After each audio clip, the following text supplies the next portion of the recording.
Just rolling out my pizza crust for our pizza today with, of course, our baker's roller. I love this thing.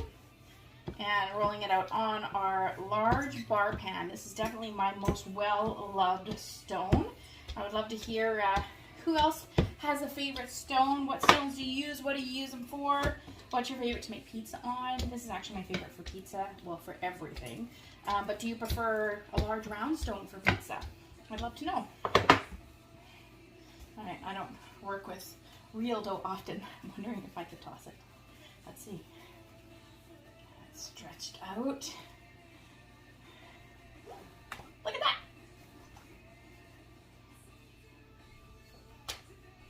This is actually really fun. I don't know if I think it's stretching it out somewhat.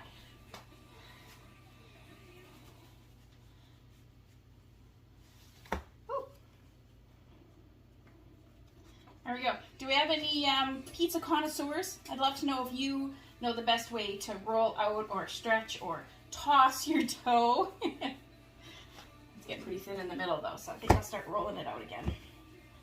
That was fun.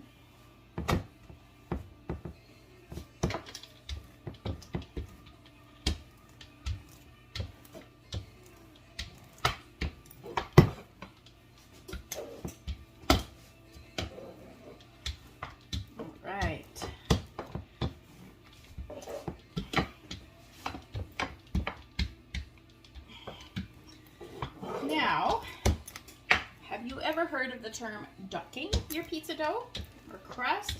I had never heard about it until just recently, but our baker's roller comes with a little tool in the handle, which I always use on my pizza crust and pie crust to poke little holes.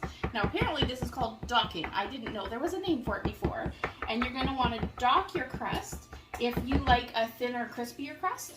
And don't dock your crust if you like it thicker and bubblier. So I am docking my crust because I always prefer a thinner crust. So I've got my pizza dough rolled out here, and we'll get the toppings ready shortly.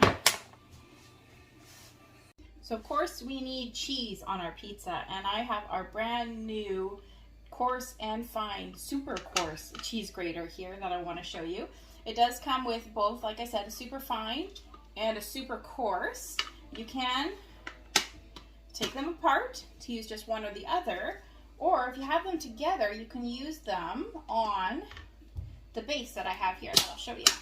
So I'm going to use the super coarse one. I'm going to stand it right on the base here and grate right in to the grater there. Now, it does come with a holder, so you can put it on the cheese grater, throw your cheese in there, and grate with that. When I'm grating harder cheeses like mozzarella and things, I just like to grate it off of the block. So I'm going to take this off because I think it'll sit better. And I'm going to have to turn it because I'm not left-handed. And hopefully you can see. Here, I might be able to do it backwards. So I've got mozzarella. The recipe calls for mozzarella and fontina.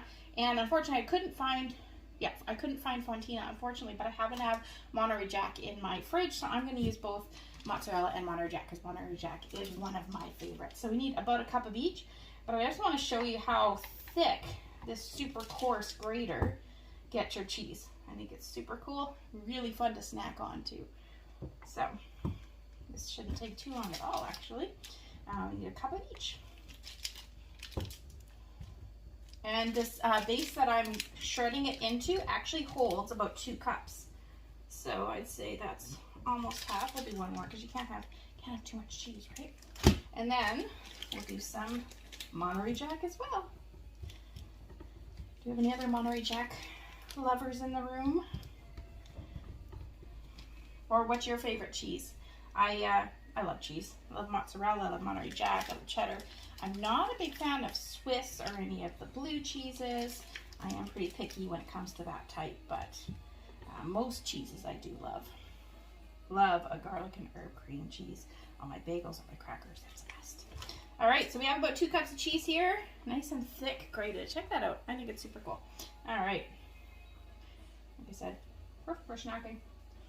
Throw that over on the side here, and we'll start getting our pizza together. All right, so we got our crust. I'm gonna top it with some pesto. I have made homemade pesto in my blender in the past. I didn't have time to make any today, and I had some in the fridge, so I'm just using jarred pesto. But homemade pesto is amazing. Fresh basil, pine nuts, oh, so good.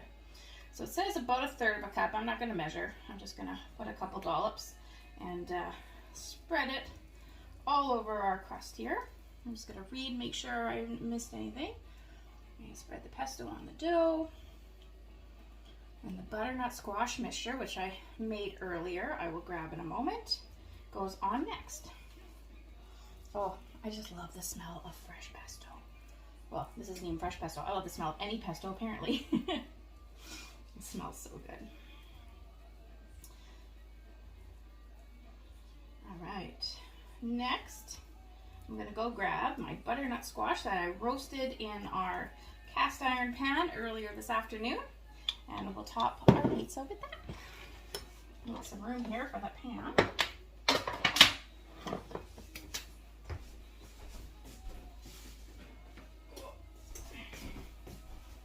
Check it out, doesn't it look gorgeous? So I've got my chef's tongs here. So I think you kind of want to put it in a single layer. Check how nicely those roasted. So I roasted that in some honey and our rosemary herb seasoning. And I don't remember what I put in now. A little bit of red pepper flakes and some oil. I think that might have been it. This is definitely my very first time putting squash on pizza. I cannot wait to see what it tastes like.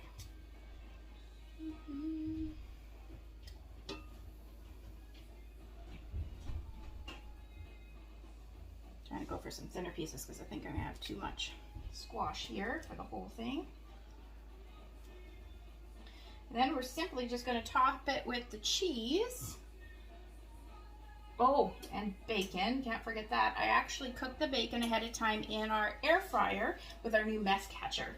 Cooks up beautifully in there, and then I just crumbled it into a prep bowl I have here, and I'll toss that on top of our butternut squash mixture here. Oh, it smells so good. I wish you guys could smell it. All right, put a couple more thinner pieces in the middle here, and I think we might be good. Extra squash for anybody who just wants a side of squash to go with their pizza. There we go. I think that looks pretty good. Can you guys see it? I think so. Yum. Right, side. All right. Pesto, butternut squash, bacon, and cheese. Check that out. Got my bacon here. I didn't actually. I just used whatever I had left of bacon, so it's probably a little more than 3 slices, but again, you can't have too much bacon either, right? There we go. And then top it with our cheese. Nice thick slices of cheese. Grates of cheese, I guess.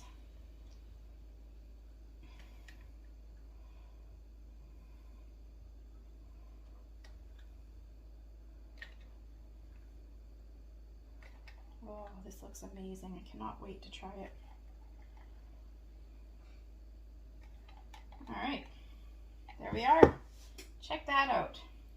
This is the rosemary roasted butternut squash pizza. So I'm just going to throw it in the oven, I think for 10 minutes, about 15 minutes. And I will definitely share a picture of what it looks like once it's cooked.